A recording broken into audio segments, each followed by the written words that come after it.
In this episode, I would just like to share a story with you that was written by Marvin Stock, an MD in Toronto, Ontario.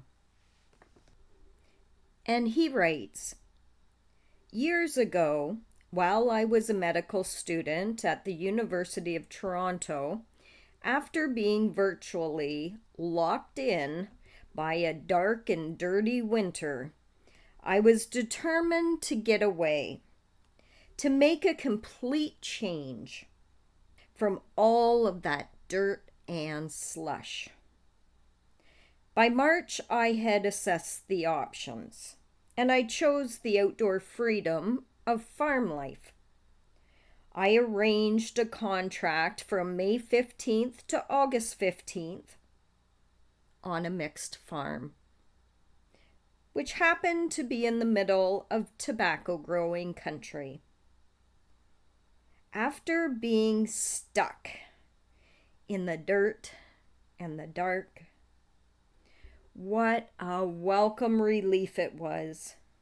The broad expanse of the sky, wide open spaces, fresh air. There was so much I enjoyed about the life. The arrangement between the farmer and the land. He cared for the fields, and they grew crops for him. The arrangement with the barnyard animals, in return for feeding, looking after their stalls. They would provide all kinds of amusement and work hard if called on. The beauty and strength of those workhorses, and how well they responded to control. Such a contrast to the noisy and smelly tractor. And I still think about the evenings. The work of the day completed. And you know what it is like at 8 or 8:30 p.m. in June or July? The light is golden. It slants across the fields, casting long shadows. The birds are quieting down. I'd usually take a walk from the old house down the lane to the road. 5 or 6 dogs as companions. It was all so peaceful and quiet.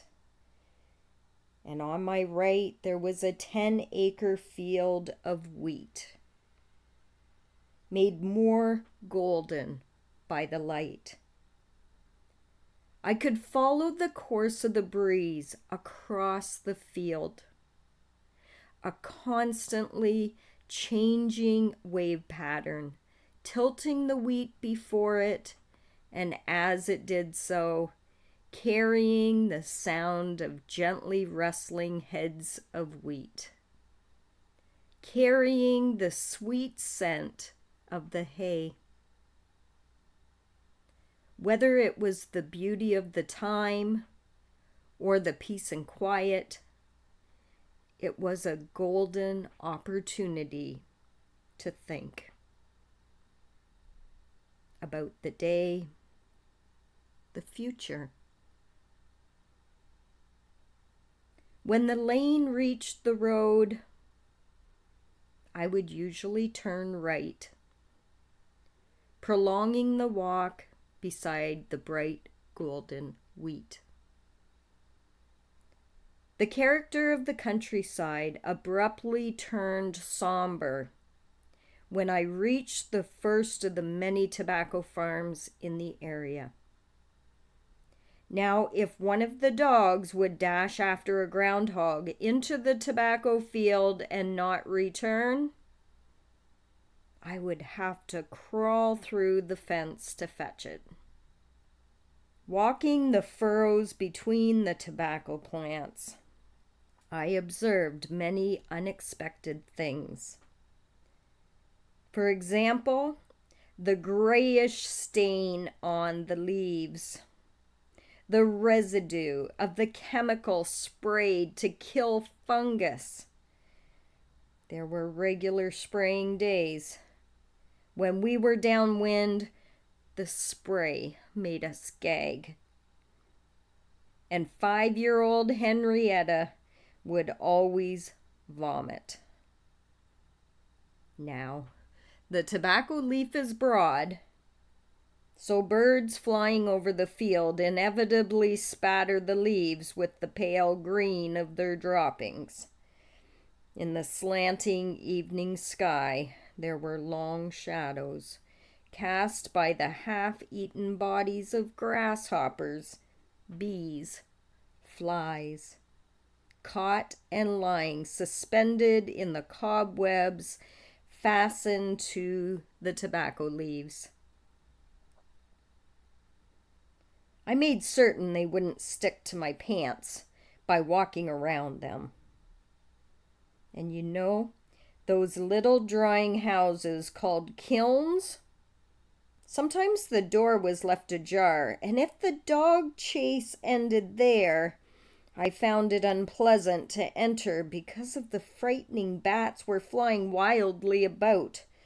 I thought they might stick in my hair.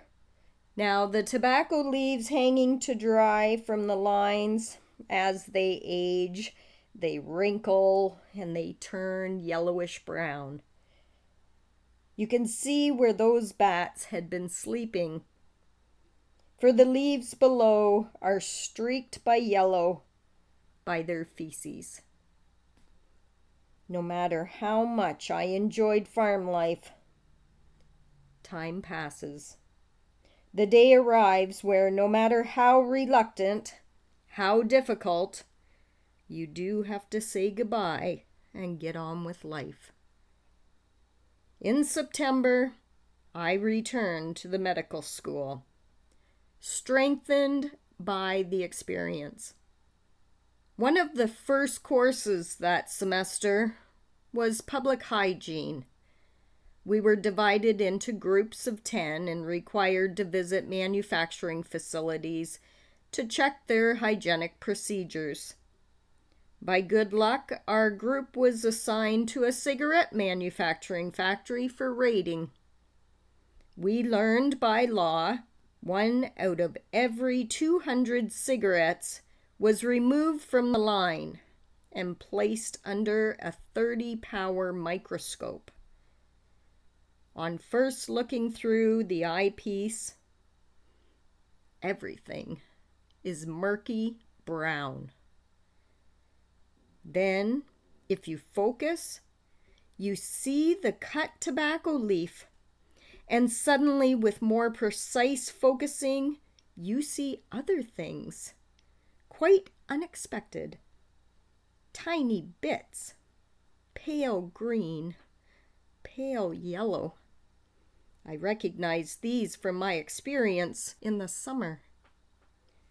The tobacco leaves spattered by birds, and the bat droppings on the drying tobacco leaves, and other fragments, cross sections of insects, torsos, limbs, the insects that had been lying half-eaten in the cobwebs. We became quite expert at determining which was the eye of the grasshopper, or the fly, or the bee. And then the reason for the law. Other pieces, dark grayish brown. These turned out to be rat droppings. We were informed the law permitted up to 6 pieces per cigarette. More than 6 and the batch was destroyed. Now, we were curious as to how this could be. It turned out the leaf was transported straight to the cutting room of the factory. No washing process. The cut leaf is then placed in bins to await wrapping in paper, and the bins are a favorite nesting place for rodents who leave their urine and feces willy-nilly. Now I ask you, to wonder just how long it takes that group of medical students to refuse to put cigarettes to their lips, let alone light them up and permit penetration of that smoke and all it contains. To this very day, I find it very uncomfortable to even touch a cigarette, for now I know what is truly inside.